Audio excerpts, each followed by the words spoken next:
Hello and welcome to our channel Padhaku Keede. आप सभी का स्वागत है हमारे चैनल पर। अगर आप चैनल पर पहली बार विजिट कर रहे हैं तो प्लीज़ चैनल को आप सब्सक्राइब कर लें, बेल आइकन ज़रूर प्रेस करें, वीडियोस को लाइक शेयर और कमेंट ज़रूर करें।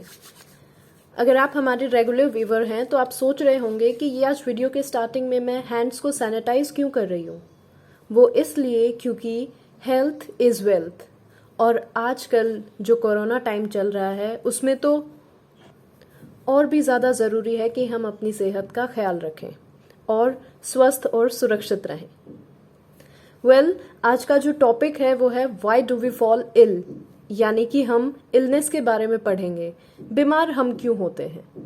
हम में से हर कोई ज़रूर बीमार हुआ होगा, तो क्यों हम बीमार होते हैं, कैसे हम इससे बच सकते हैं, कैसे हम अपने आप को हेल्दी रख सकते हैं। और इसी से रिलेटेड टॉपिक हम पढ़ेंगे हेल्थ और डिजीज़ के बारे में। ये अवेयरनेस होना हम सबके लिए बहुत इम्पॉर्टेंट है कि हेल्थ क्या है, बीमारी क्या है, या फिर बीमारी के सिम्टम्स क्या हैं, किस तरीके से हम उसको अपने लेवल पे कंट्रोल कर सकते हैं, या फिर डॉक्टर को कब दिखाना है। इस वीडियो में हम जो डिस्कस करेंगे वो बेसिकली एनसीईआरटी स्पेशल होगा, यानी कि आप अगर 9th क्लास के स्टूडेंट हैं तो आपके लिए वीडियो बहुत हेल्पफुल है। इसके साथ साथ अगर आप किसी एग्ज़ाम की तैयारी कर रहे हैं, कोई भी कॉम्पिटिटिव एग्ज़ाम जिसके अंदर आपकी साइंस सब्जेक्ट आता है, तो ये वीडियो डेफिनेटली आपको हेल्प करेगा। इसमें हम डायरेक्टली डिस्कस करेंगे कुछ प्रीवियस ईयर पूछे हुए क्वेश्चंस भी।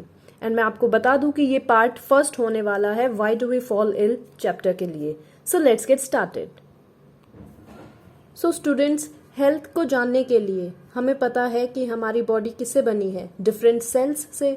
सो सेल्स इन आवर बॉडी, हम बहुत बार सोचते हैं कि सेल्स में अलग अलग सेल ऑर्गेनेलीज होती हैं जिनको हम डिफाइन कर सकते हैं, और बस इतना ही। यानी कि हम इमेज बना के रखते हैं माइंड में कि सेल्स क्या है, स्टेटिक। लेकिन ऐसा नहीं है। सेल्स हमारी बॉडी में डायनामिक होते हैं नेचर में। डायनामिक का मतलब क्या होता है, या तो सेल्स सेल्फ मूवमेंट की पोजीशन में होंगे, यानी कि बॉडी में सेल्स एक जगह से दूसरी जगह मूव कर रहे होंगे आपके कॉन्स्टेंटली, या फिर अगर कुछ सेल्स फिक्स जगह पे होते हैं तो उनके अंदर भी हलचल होती रहती है। किस टाइप की, उनके अंदर रिपेयरिंग वर्क चलता रहता है। रिपेयरिंग वर्क बोले तो डिफरेंट सेलुलर प्रोसेसेस चलती रहती हैं। इसी तरीके से बॉडी में नए सेल्स बनते रहते हैं और पुराने सेल्स डेड सेल्स की फॉर्म में बॉडी से बाहर निकलते रहते हैं। So this is important to know कि सेल्स हमारी बॉडी में डायनामिक होते हैं नेचर में। हम यहाँ से समझ सकते हैं कि हम अपने आप को हेल्दी कब कहेंगे, जब हमारी बॉडी के लगभग सारे सेल्स या maximum number of sales healthy होंगे, प्रॉपर फंक्शन कर रहे होंगे। अब यहीं से हम देखते हैं कि हमारी बॉडी में बहुत सारे ऑर्गन्स हैं, टिश्यूज हैं, और कुछ अपनी स्पेसिफिक एक्टिविटीज करते रहते हैं विदाउट आवर नोइंग, हमें मालूम भी नहीं होता। फॉर एग्जाम्पल, लंग्स का काम है ब्रीदिंग, तो लंग्स हमेशा ब्रीथ करते रहते हैं। अगर हम सो रहे हैं तो भी लंग्स क्या करेंगे, अपना काम करेंगे। ऐसे ही हार्ट पंपिंग, हार्ट अपना काम करता रहता है।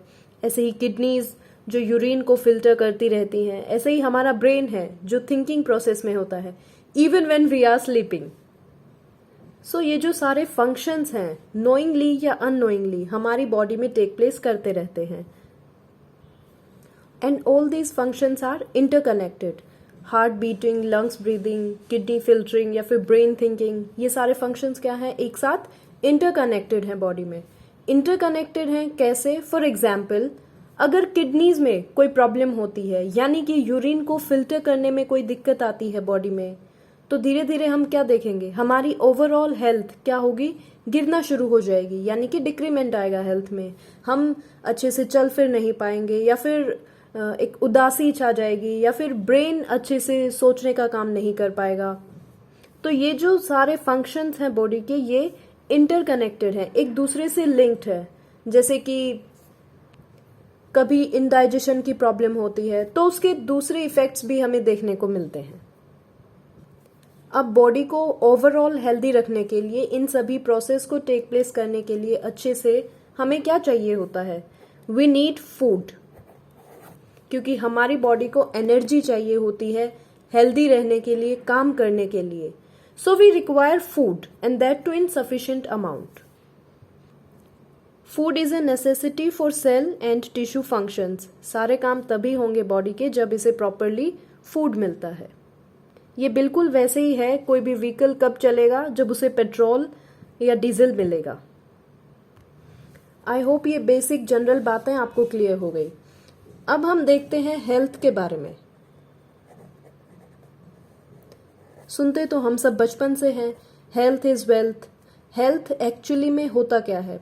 Health is a state of being well. State of being well. कोई भी इंसान जब अच्छा फील करता है सो वी से कि वो हेल्दी है.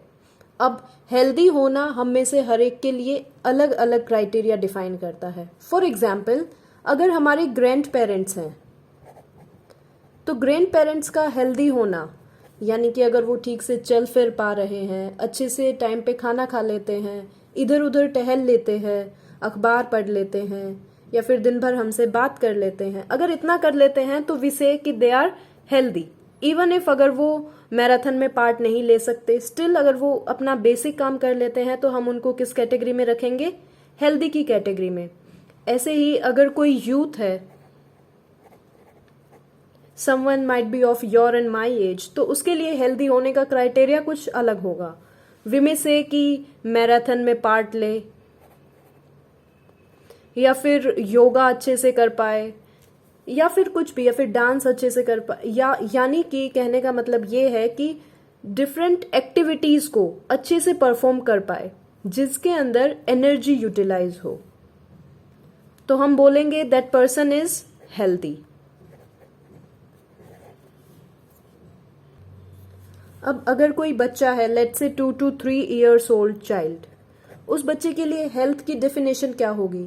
कि वो बच्चा खेल अच्छे से पाता है, यानी कि प्लेइंग, अलग अलग एक्टिविटीज अच्छे से कर लेता है, टाइम पे सो जाता है, उसकी स्लीपिंग भी अच्छी है, खेलता अच्छा है, खाना अच्छा खा लेता है, सोता अच्छा है. तो इस तरीके की एक्टिविटीज अगर वो अपनी एज के अकॉर्डिंग सही तरीके से कर पाता है तो उसे हेल्दी चाइल्ड की कैटेगरी में हम रखते हैं.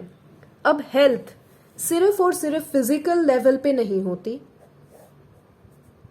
ये तो इस कोरोना के पेंडेमिक टाइम में हम सब ने देख ही लिया. Of course physical health is important, but उसके साथ साथ what more important is our mental health, our social health, and of course our physical health. Mental health मतलब कि इंसान अपने दिमागी तौर पर हेल्दी हो, स्वस्थ हो, नॉर्मल हो. सोशल हेल्थ, आप एक social, because we know that human is a social being, तो अगर हम अपने आसपास के एनवायरनमेंट में आसपास के लोगों से घुल मिलकर बातें कर पाते हैं, या फिर डिस्कशंस कर पाते हैं, या एक दूसरे में घुल मिलकर रह पाते हैं, that is known as your social health.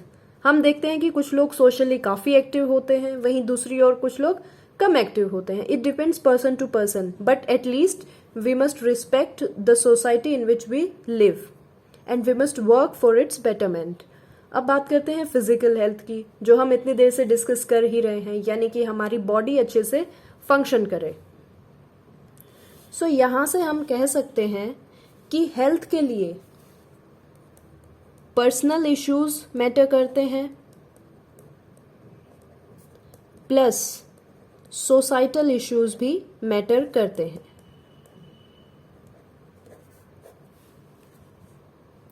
और इस चीज को समझने के लिए इससे बेहतर समय और क्या होगा, when we have COVID-19 to see.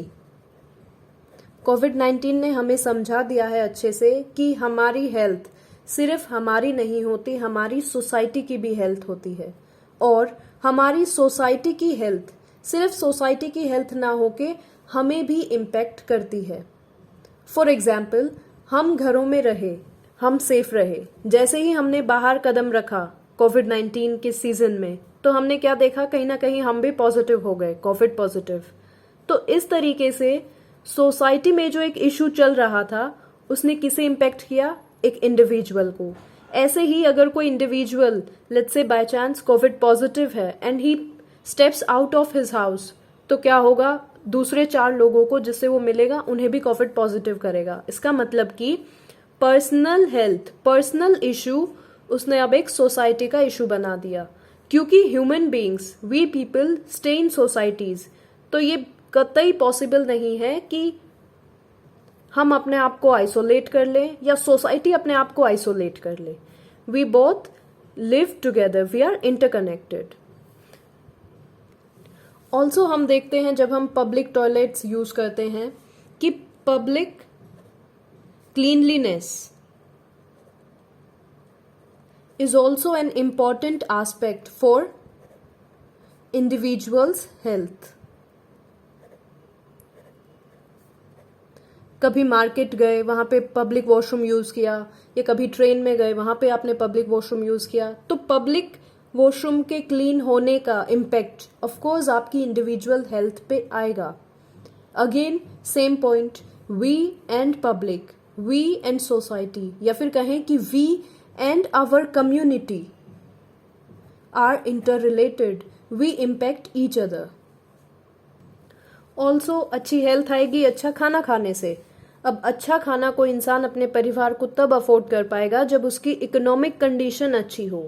इसका मतलब कि गुड इकोनॉमिक कंडीशंस, या फिर मैं कहूँ कि availability of good jobs, that is also an another impact for better health. So we may say another point is financial condition या फिर job impacts our health. So here we may say that कि we need to be happy in order to stay truly healthy. अगर किसी इंसान को अपनी health प्यारी है तो वो किस चीज पे फोकस करेगा? Of course on his happiness. And happiness again कोई इंडिविजुअल एस्पेक्ट नहीं है, बल्कि ये एक सोशल एस्पेक्ट है, क्योंकि हम एक सोसाइटी में रहते हैं। इसीलिए social equality and harmony in our society are necessary for individuals health. यानी कि एक हेल्दी सोसाइटी से ही एक हेल्दी इंडिविजुअल का निर्माण होता है, और हेल्दी इंडिविजुअल्स मिलके ही एक हेल्दी सोसाइटी का निर्माण करते हैं।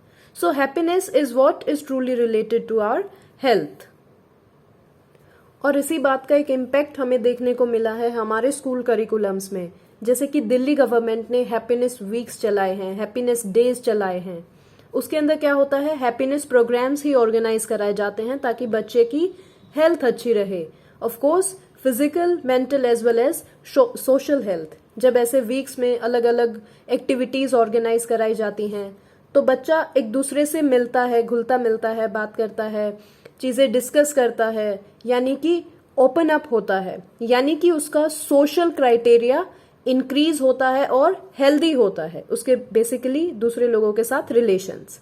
ऐसे ही उसकी मेंटल हेल्थ भी काफी हेल्दी और हैप्पी नजर आती है। So students, these were some basic terms and बहुत ही बेसिक चीजें हमने आज के लेक्चर में डिस्कस की, लेकिन ये कहीं ना कहीं बहुत इंपॉर्टेंट भी है हमारे लिए। And of course health is wealth, so health is very important for every one of us. I would like to request you all कि आप अपने आप को सैनिटाइज रखें, ज्यादा बाहर ना जाएं, अपनी सेहत का ख्याल रखें, और इस तरीके से अपनों की सेहत का भी ख्याल आप रख पाएंगे। इस चैप्टर से रिलेटेड नेक्स्ट पार्ट्स यानी इसकी अगली सीरीज आपको जल्दी ही देखने को मिलेगी। Stay tuned for next videos. Keep learning, keep reading, keep growing, and most important, take care of your health. Also आप कमेंट सेक्शन में ये भी बताइए कि आप अपने आप को हेल्दी रखने के लिए फिजिकली, मेंटली एंड सोशली क्या कर रहे हैं इस स्पेशल टाइम में। Thank you so much. Take care of your health.